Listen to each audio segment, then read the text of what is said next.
Dear friends, আসসালামু আলাইকুম। Dear friends, বরাবরের মতো আজকে আপনাদের মাঝে খুবই ইম্পর্টেন্ট একটি টাইমিং ভিডিও নিয়ে আবারও আপনাদের সামনে হাজির হলাম। তো ডিয়ার ফ্রেন্ডস, আজকে আমি আপনাদেরকে দেখাবো PEGASUS W600PV এই মডেলের ফ্ল্যাটলক সুইং মেশিনের কারেন্টশেফট অ্যাসেম্বলি কীভাবে সেট আপ করবেন সেটাই আজকে আমি আপনার এই ভিডিওতে দেখিয়ে দেবো। তো অডিয়েন্স, এই কারেন্টশেফট অ্যাসেম্বলির সাথে যে আমাদের থ্রেড ক্যাম এবং কি ফিডডগ এবং কি stitch counter A to Z ফুল বিস্তারিত ধারণা আমার এই ভিডিওতে আজকে পেয়ে যাবেন। তাই আমার এই ভিডিওটি শুরু থেকে শেষ পর্যন্ত মনোযোগ সহকারে দেখতে থাকুন এবং জেনে নিন ফ্ল্যাটলক সুইং মেশিনের ক্র্যাঙ্কশ্যাফট কীভাবে অ্যাসেম্বলি করতে হয়। তো অডিয়েন্স, শুরুতে বলতে চাই, আপনি যদি আমার চ্যানেলে নতুন হয়ে থাকেন তাহলে অবশ্যই আমার চ্যানেলটি সাবস্ক্রাইব করে রাখুন এবং পাশে থাকা ঘন্টা আইকন বেলটি বাজিয়ে রাখুন এই ধরনের নিত্য নতুন ভিডিও নেক্সট টাইম পাওয়ার জন্য। আমরা ফিরতেছি ছোট্ট একটি এন্ট্রোর পর।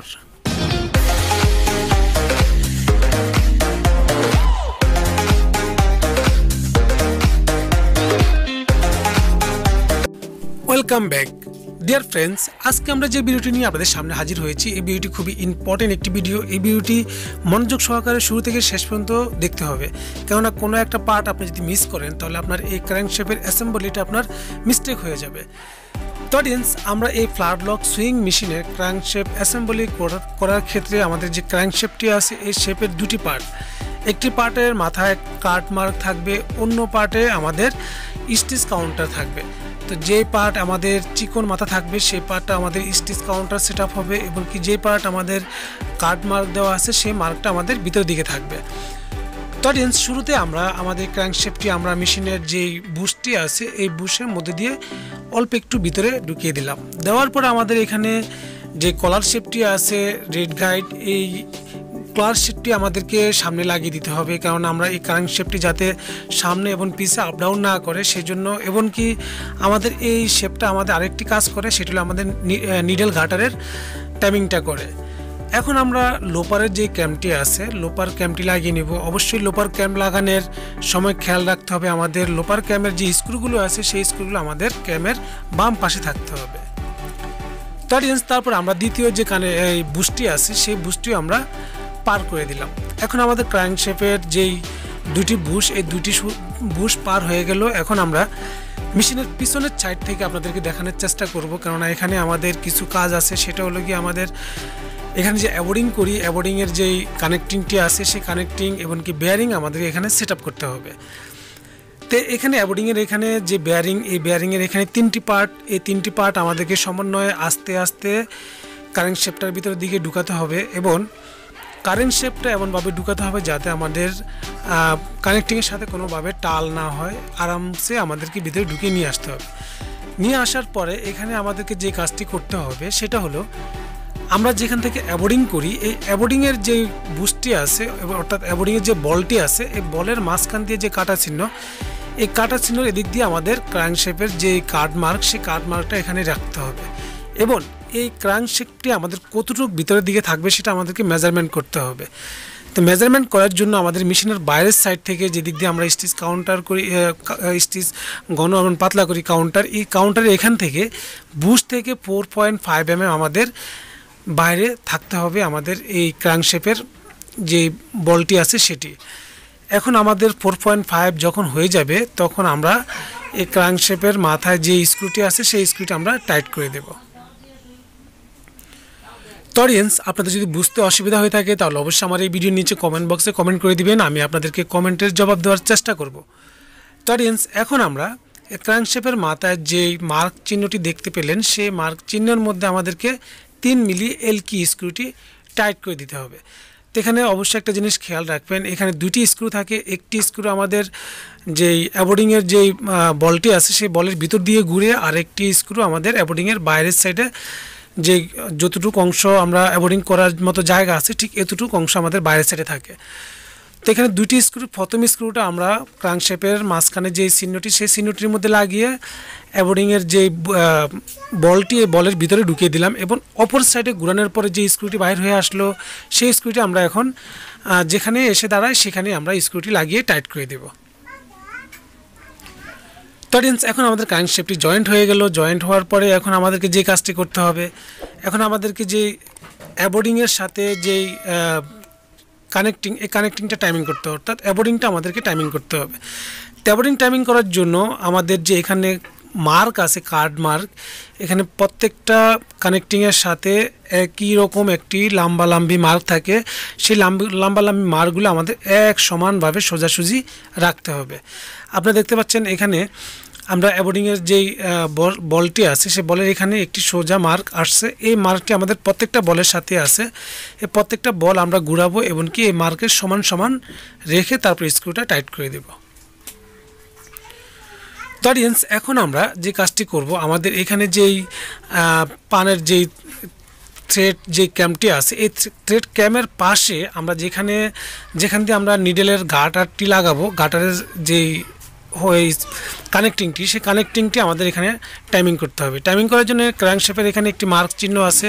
সেই মার্ক চিহ্নটি আমাদের গাটারের যেই কানেক্টিং, সেই কানেক্টিংয়ের এখানে যে বল টাল বুশ, এই টাল বুশের সমান সমান মার্কের সাথে মিশিয়ে তারপর আমাদের স্ক্রুটা অ্যাড করে দিতে হবে।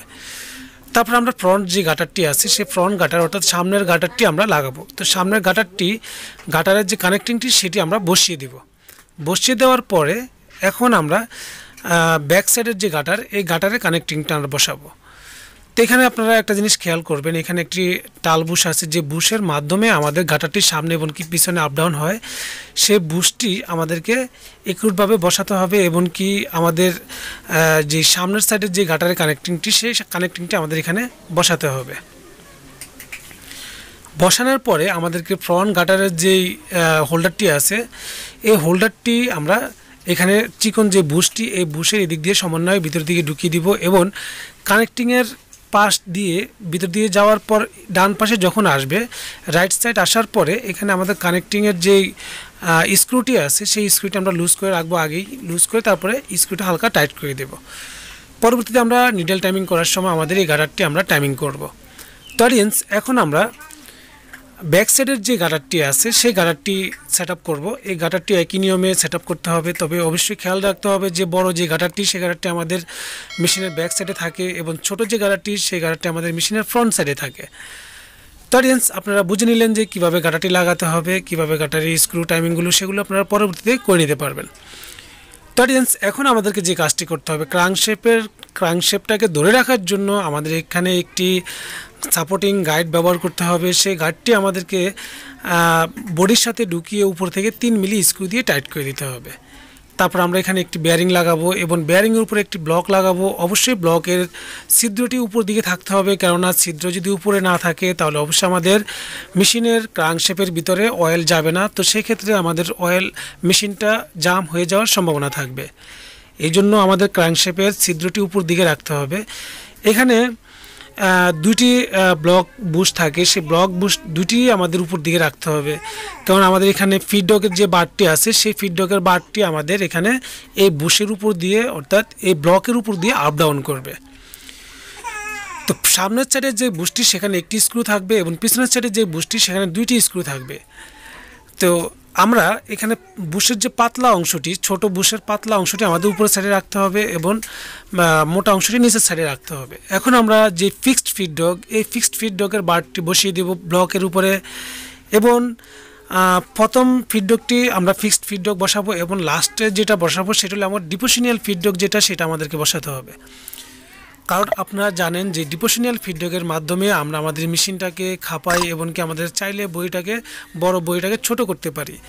এখন যদি আমরা এই ডিপোশনিয়াল ফিডডকটা আমরা এই ব্লকের উপরে বসিয়ে দেওয়ার পর আমাদেরকে এখন এই ফিডডকের বারগুলো আটকাতে হবে এবং আমাদের যে স্টিচ কাউন্টার, এখানে যে বেয়ারিংটা আমাদের ভিতরে লাগানো হয়েছে, এই বেয়ারিংয়ের সাথে এখানে একটি পিন থাকবে। সেই পিনটার মধ্যে পিনের বাইরের সাইডে যে আউটসাইডে একটি কাভার থাকে, সেই কাভারের এখানেও একটি মার্ক চিহ্ন দেওয়া থাকবে। সেই মার্কের মধ্যে পিনের সাথে আমাদের সমানভাবে এক সমান বসিয়ে দিতে হবে।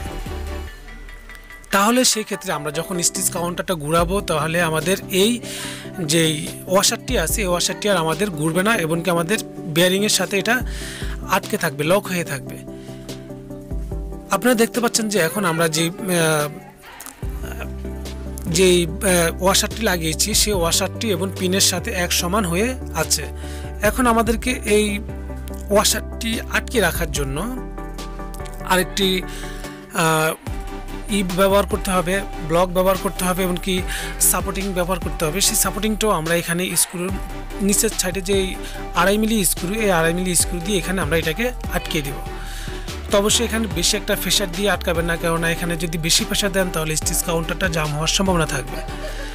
তো অডিয়েন্স, এখন আপনাদেরকে স্টিচ কাউন্টারটা সেট আপ করে দেখাবো। স্টিচ কাউন্টার সেট আপ করার জন্য এখানে স্টিচ কাউন্টার যে রিংটি আছে সেই রিংয়ের মাঝখানে একটি গোল রিং আছে। সেই রিংয়ের আউটসাইডে আমরা আরও একটি বেয়ারিং টাইপের একটি বল লাগাবো, এমনকি বলটি ভিতর দিকে ঢুকিয়ে রাউন্ড যে শেপটি আছে এই শেপটাকে আমরা ছিদ্রের বরাবর রাখবো, কারণ আমাদের স্টিচ কাউন্টারটা এদিক দিয়েই ঘুরবে, আর এর যতটুকু অংশ শেপ আছে ঠিক এতটুকু অংশে আমাদের স্টিচ কাউন্টারটা ঘুরবে, আপ ডাউন করবে। এখন আমরা ভিতরে একটি পিন বসিয়ে স্টিচ কাউন্টারের যে সেটআপ সেটা বসিয়ে নিলাম। অবশ্যই বসানোর পরে খেয়াল করবেন যে আপনাদের যে মার্ক চিহ্ন গোল, এখানে প্রত্যেকটা ওয়াশা পার্টের মধ্যে কিন্তু একটি মার্ক আছে লম্বালম্বি, এই মার্কগুলো আমাদের মিলতে হবে। তো অডিয়েন্স, এখন আমরা আপনাদেরকে এই ক্রাঙ্কশ্যাফটের মাঝখান দিয়ে স্টিচ কাউন্টারটা ঢুকিয়ে দিলাম, এবং অবশ্যই খেয়াল রাখতে হবে আমাদের স্টিচ কাউন্টারের যে অয়েল যাওয়ার জন্য যে সুতোটি দেওয়া আছে সেই সুতাটি আমাদের নিচের সাইডে রাখতে হবে। তো এখানে দুটি স্ক্রু সিস্টেম দেওয়া আছে, আমরা নিচের স্ক্রুতে স্টিচ কাউন্টারটা বসাবো এবং উপরের স্ক্রুতে আমরা ডিপোশনিয়ার ফিডব্যাকের যেই কানেক্টিং সেই কানেক্টিংটা বসাবো। তো এখানে যে বুশ সিস্টেম যে স্ক্রুটা আছে এই বুশ সিস্টেম স্ক্রুটা, এখানে দুইটা স্ক্রু, একটা স্ক্রু আমরা স্টিচ কাউন্টারের দিক দিয়ে বসিয়ে আটকে দেব, এবং স্টিচ কাউন্টারটা ধরে আমরা যখন মেশিনের রোটেশন ঘুরাবো, রোটেশন পুলি ঘুরাবো, তখন আমাদের সামনে একটি মার্ক চলে আসবে, অর্থাৎ একটি ছিদ্র চলে আসবে। ছিদ্র দিয়ে আমরা একটি চিকন স্ক্রু ড্রাইভার দিয়ে স্ক্রুটাকে খুব সুন্দরভাবে শক্ত করে ভিতর দিয়ে টাইট করে লাগিয়ে দেব। লাগিয়ে দেওয়ার পরে আমাদেরকে এই স্টিচ কাউন্টারের নিচে একটি সাপোর্টিং বসাতে হবে, যে সাপোর্টিংয়ের মাধ্যমে আমাদের এই যে ফিডব্যাকের যে বার দুটি আমরা লাগালাম এই ফিডব্যাকের বার দুটি যাতে বাইরের দিকে না আসে জন্য এই ঘাটারটি আমাদেরকে ব্যবহার করতে হবে। তো আমরা দুটি স্ক্রু লাগিয়ে এটাকে টাইট করে দিলাম। এখন আমরা ডিপোশনিয়াল যে ফিডব্যাক, এই ডিপোশনিয়াল ফিডব্যাকের যে কানেক্টিং সেটা লাগাবো। তো এখানে 5 মিলি এল কি স্ক্রু দিয়ে আমাদের এই ডিপোশনিয়াল ফিডব্যাকের টাইমিংটা করতে হয়। আমরা এই কানেক্টিংটা হোল্ডারটা বসিয়ে এখানে আরও একটি যে স্ক্রু, এখানে বুশ স্ক্রু, সেই বুশ স্ক্রুটা আমরা এইখান দিয়ে এই হোল্ডারের ভিতর দিয়ে বসিয়ে উপরের যে ছিদ্রটি দেখলেন সেই ছিদ্রটাতে আমরা এই স্ক্রুটা লাগিয়ে দিব। লাগানোর পর এখানে আমাদের যে স্টিচ কাউন্টারের যে ওয়াশারগুলো আছে সেই ওয়াশারগুলো ব্যবহার করতে হবে, কেননা স্টিচ কাউন্টার যদি একদম ফ্রি হয়ে যায় তাহলে আমাদের মেশিন চলতে চলতে স্টিচ পাতলা হয়ে যাবে এবং ঘন হয়ে যাবে। এই জন্য আমরা এই ওয়াশারগুলো এমনভাবে সাজাবো যাতে আমাদের বাইরের সাইড থেকে নাটটা যখন টাইট করব, অর্থাৎ স্ক্রুটা যখন টাইট করব, তখন সেক্ষেত্রে আমাদের ওয়াশারটা আস্তে আস্তে প্রেশার দিয়ে টাইট করে রাখবে। এই পজিশনে আমাদেরকে এই স্প্রিংগুলো বসাতে হবে, এবং কি স্ক্রুর মাঝখান দিয়ে আমাদের একটি রিং বসাতে হবে, যেই রিংয়ের মাধ্যমে আমাদের সবগুলো ওয়াশারকে ধরে রাখবে। রিংটা বসিয়ে আমরা এখন বাইরের সাইড থেকে এই একটি স্ক্রু দিয়ে এটাকে টাইট করে দেব। তো অডিয়েন্স, আমার এই ভিডিওটি যদি আপনাদের বুঝতে অসুবিধা হয়ে থাকে তাহলে অবশ্যই আমার এই ভিডিও নিচে কমেন্ট করবেন, এবং আপনাদের কোনো ভিডিও চাইলে আমার এই ভিডিও নিচে জানাতে পারেন। অবশ্যই আমি আপনাদেরকে ভিডিও রিপ্লাই করার চেষ্টা করব। আর আমার এই ভিডিওটি যদি আপনাদের কাছে ভালো লেগে থাকে তাহলে অবশ্যই একটি লাইক করে দিবেন, এবং আপনাদের যে কোনো মতামত আমার এই ভিডিও নিচে কমেন্ট বক্সে কমেন্ট করে দেবেন। আর আপনি যদি আমার চ্যানেলে নতুন হয়ে থাকেন তাহলে অবশ্যই আমার চ্যানেলটি সাবস্ক্রাইব করে রাখবেন, এবং পাশে থাকা ঘন্টা আইকন বেলটি বাজিয়ে রাখবেন এই ধরনের নিত্য নতুন ভিডিও নেক্সট টাইম পাওয়ার জন্য। এই ভিডিওটি খুবই ইম্পর্টেন্ট একটি ভিডিও, আপনারা যদি টেনে টেনে দেখে থাকেন তাহলে অবশ্যই আবার শুরু থেকে দেখবেন, তাহলে আপনাদের বুঝতে একদম ইজি হয়ে যাবে। আর এই ডিপোশনাল ফিডব্যাকের যে টাইমিংটা সেই টাইমিংটা আমাদের নিডল প্লেট লাগিয়ে তারপরে করতে হয়, এই জন্য আপনাদের দেখাতে পাচ্ছি না। পরবর্তীতে নেক্সট টাইম আমরা ওই টাইমিংটা আপনাদেরকে দেখিয়ে দেব। তো অডিয়েন্স, আজকে পর্যন্তই, দেখা করব পরবর্তী কোনো এক ভিডিও নিয়ে। সে পর্যন্ত আপনারা সকলে ভালো থাকবেন, সুস্থ থাকবেন, এই কামনা আজকের মতো বিদায়। আল্লাহ হাফেজ।